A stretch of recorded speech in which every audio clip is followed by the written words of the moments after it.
Hello, Outfest. Thank you for joining us after your watch of Keyboard Fantasies, the Beverly Glenn-Copeland story, our documentary centerpiece this year at Outfest. We are so happy to have the film. I think it's a beautiful journey through Glenn Copeland's life, and we're really happy that the director of the film, Posey Dixon, was able to join us. Welcome, Posey. Hello. Hello. Thank you for having me. Thank you for your film and for sharing it with Outfest audiences. I don't know a single programmer on our staff who wasn't just completely moved and won over and charmed by this film. It's kind of, I mean, it's kind of like the experience of watching the film is almost like the experience of Glenn Copeland's career, where it's like discovering this new album and hearing it for the first time and thinking like, oh God, where has this been all my life?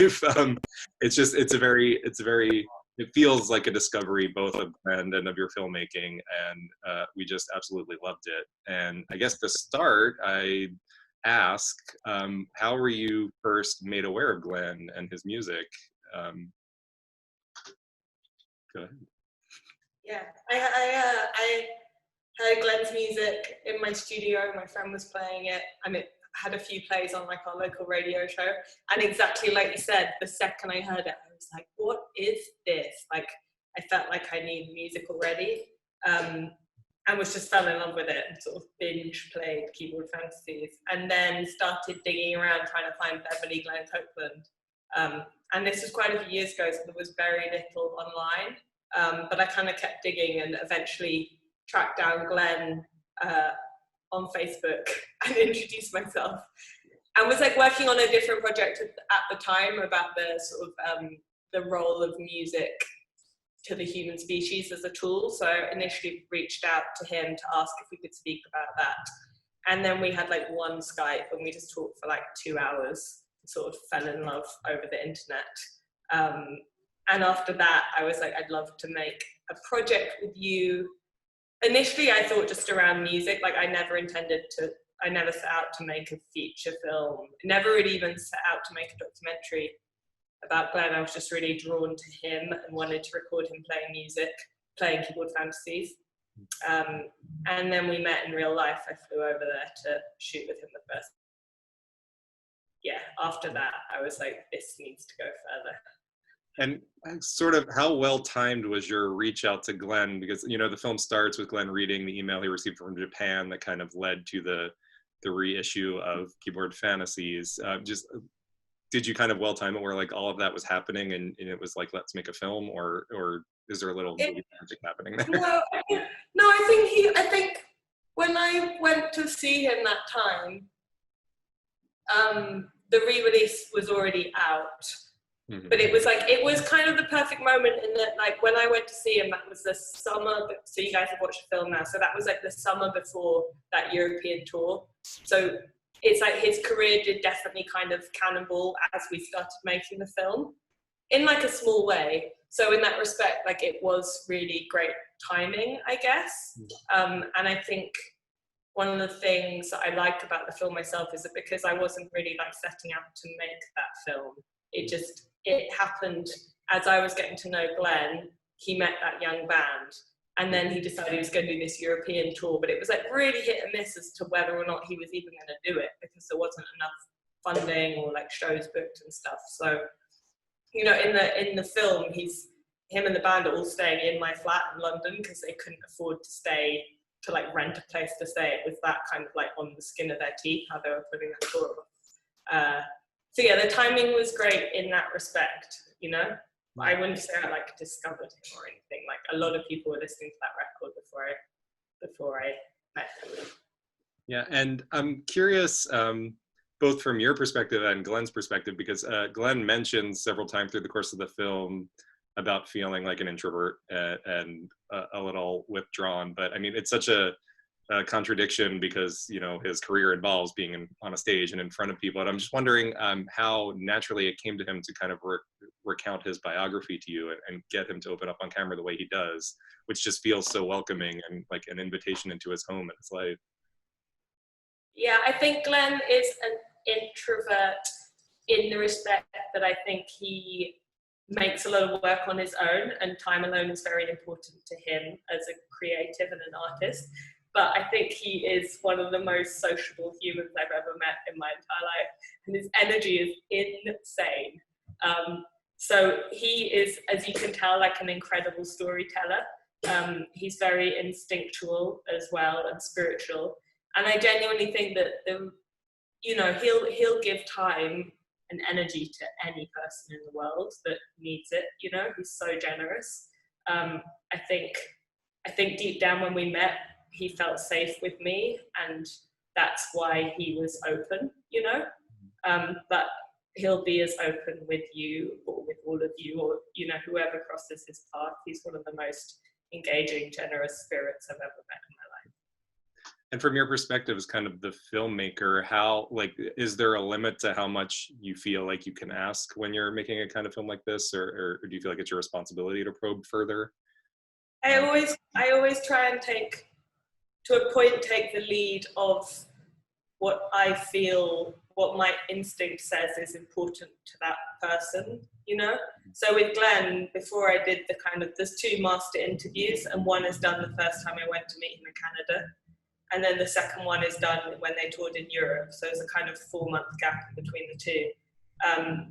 And before that first interview, we'd driven around. I'd driven up to meet him and driven him down to the band place. So we'd been in the car together for a lot of hours. So we talked a lot already. So I kind of gauged from what he told me as well, what stories were important to him. And I think in the edit as well. I don't know, it's a very emotionally and ethically complex thing, kind of writing someone's story in this way. And I took a lot of weight on and the responsibility of doing it, but essentially, Glenn was really happy with the finished product and had no notes, and so I think that in itself makes me feel comfortable. Yeah, and I'm curious, you mentioned already how initially when you were talking with Glenn, you didn't feel like the film was going to be specifically about Glenn, but then it changed into that. And I'm wondering if when you made that choice, you felt like the film was going to have a certain trajectory, and if that changed at all in the course of making it, like what the film eventually. Yeah. No, we actually, because we had to raise money to make the film. I had to write a very elaborate treatment for it, but I did it once I'd already done that first interview. And so, yeah, I always had this idea of the film being an audio-visual collage of Glenn's life. So I had this 3-part structure in place, and it kind of ended up morphing into a 2-part structure, but essentially the history of his life. And then I wanted it to be bang in present day, because the themes of time travel and intergenerational exchange and context were always really integral to the story from my perspective. So I did actually have, I wrote the film before we shot the second half of it. And when we went to Europe, we only had 3 or 4 days filming. And I remember being man, if we don't get this big show moment, if this tour is just a bit of a letdown and people don't show up, it's all gonna, I'm gonna have to rethink where this is going, kind of thing. But it happened. Everything that I hoped would happen and more happened. And people said the words that I'd written in the treatments, there's a scene at the end where Glenn's kind of doing this round room conversation, and a person just puts their hand up and says, "I want to thank you for being a queer elder." And this idea of elders was always the language that I was using when I was talking about the film and writing it. And then it just came out of this person's mouth, and I was stunsies, just wow, this is crazy. Yeah, it was real magic. Yeah, I love that moment too. And the second time I watched it, what really hit me, I was in some kind of a place where I was just so receptive to hearing it, where Glenn kind of makes the point of he's in his 70s and he's having these new revelations now about what his life could mean and what his work could mean. And it's such a beautiful thing to think about. We still have these amazing moments ahead of us decades later, sometimes. I wanted to talk a little bit about, so This is a queer festival. We see a lot of films about trans subjects, and I feel like especially when a cis director makes those films, the person's trans identity is the sole focus. And this film kind of avoids that in a beautiful way. Like, it's obviously a very important part of Glenn's biography and very meaningful, but you avoid that trap of kind of making the entire film about that. And I was just wondering about your approach to that element of Glenn's biography. I think again, it's that thing of respecting the person who you're working with so much that I feel like all I've really done is reflected Glenn back into the world. And Glenn always speaks to me about his gender and his sexuality in this like such like nuanced way, and it's all of, you know, it's like it is part of his life, but it's also not. And in some way, like his transition, the way he talks about it was more of like a revelation, but his essence is the same. So making that revelation a huge part of the story isn't really true to what the story is about, like an artist, you know? So I feel like I tried to present it in a way which reflected the way that Glenn has presented his sexuality to me and talked about it to me and how we've discussed it. Yeah. It's like, it never was the key part of the story. It still isn't.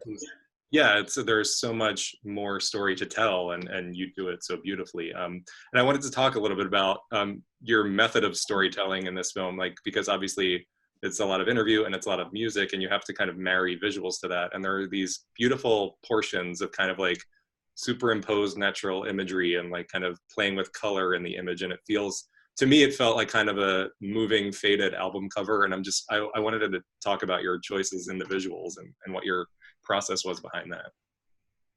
Yeah, I think I kind of, the cover of Keyboard Fantasies is, like, Glenn's always been very influenced by nature, and the cover of Keyboard Fantasies is this beautiful piece of stained glass that an artist friend of his called Evelyn made. So I think visually that was in my mind a bit. And then a friend of mine, it's like quite a long story, but a friend of mine is a visual artist, and she was working with these dichroic plates, which are these like glass plates that give you this double vision thing, doing stills with them. And I saw her stills and I was like, I love this, like this effect is incredible. Like, I want to try and use that for film. And then we, found some trees, sort of developed that visual language for it. So it was very much influenced by her work. And then it just worked perfectly, you know, like it took a while in the edit to get it right. We were like playing around with the intro and the bridges for ages and ages, and like to get the rhythm of it right took a long time. And it's one of those things where you've like seen it in your head and you're like, I'm sure this is going to work, but it kept not working. Or we'd be like banging our heads against the wall and be like, leave it for a couple of weeks, come back. And then it all fell into place. And now I can watch it forever and ever. It's so beautiful. It absolutely is, and it's like the hard work paid off, because it makes it such a much more elevated experience watching it. And that's all like in camera, like it's all analog and it's shot on film, so nothing's been like digitally manipulated there. I wanted to go back a bit to people's reactions to Glenn, because one of my, obviously one of the most emotional parts of the film is Glenn talks about after a concert, like there's so many young people attracted to this music that he's putting out, and someone says to him, we only ever hear about how selfish we are, and you've kind of shown us that we matter. And I'm just wondering if you had any personal experience witnessing kind of that interaction and what Glenn kind of brings out of people. Oh man, yeah. Like tears, like floods of tears. Yeah. I cried so much on the shoot, and he cried so much. In our last interview, like at the end of it, I turned around and like I was in floods of tears. The camera guy was in floods of tears. The soundie came in from the room behind where they'd been hiding, and they were just like all weeping. So it's a lot of weeping, but also I think something that's incredible about Glenn is that like when he plays a show, after he sits and talks to every single person, and people are just like queuing up to talk to him. Like he's this kind of like, he's a healer, you know, and he connects with people, and sometimes like we'll be in the venue till 2 a.m. and he just gives like so much energy to every single person that he communicates with and touches. And yeah, it's an incredibly spiritual experience, and I think that links back to the power of the music, you know. There's something in there which is healing and very instinctual, which is, I think, why it's got such a universal appeal. So yeah, and I think one of the reasons why I wanted to make the film, or one of the things I feel happy about with the film, is I feel like, and especially now in the COVID era when Glenn's not able to travel at the moment, I feel like the film is like a conduit to spread a bit of Glenn around and to like share his energy and share his wisdom with more people than he can do individually. Yeah, and I kind of did want to touch on that, like how, I mean, obviously this is playing Outfest, our digital festival, but what is the path forward for this film in the COVID era? Like what are your intentions with it, or what do you hope will happen with it in this time of distribution and connecting with audiences?